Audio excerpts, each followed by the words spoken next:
And so you can be ignorant. You can be an ignorant newbie, and you can even ask the questions that are necessary to ask in that position and sort of reveal your inadequacy. And as long as you're dealing with competent people and you've been paying attention, they're just going to answer your questions. And then you only have to be ignorant once. That's the thing about asking a stupid question. You only have to ask it once. Then you're no longer stupid. To well-balanced people, that intellectual humbleness is endearing.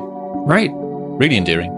Yes. So one of the things that I want... It's because they're always asking questions too. They always have imposter syndrome too. They have any sense. Like, what are you more what you know or what you don't know? Well, if you're competent, you're more what you don't know. And so you're always asking questions. You see someone else asking questions, you think, oh, you're asking questions. You probably are competent. And there's the trajectory. That's the trajectory of a person that will become competent or more competent in the future too. Right. So what I would hope with imposter syndrome, and this is something that I noticed first off in myself, but then in other people as well.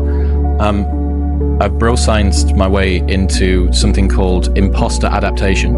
So hedonic adaptation is the phenomenon where your happiness level tends to reset after a change in circumstances. So you buy a new car or get a new house or get the job promotion, and it feels good for a while, but then it resets. Imposter syndrome being that you never feel fully worthy of any achievements that you get in your life, and you don't feel like you are worthy of being there. Imposter adaptation is a real nefarious version of this, where no matter how many times you disprove your lack of self-belief, it continues to persist in the real world.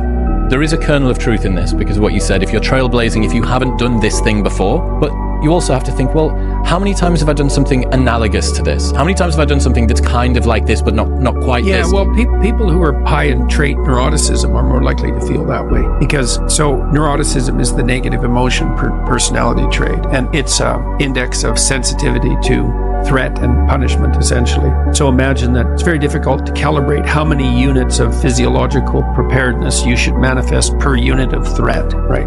Because how big's the threat? And the answer is, you don't know. You wake up in the morning and you have an ache in your side.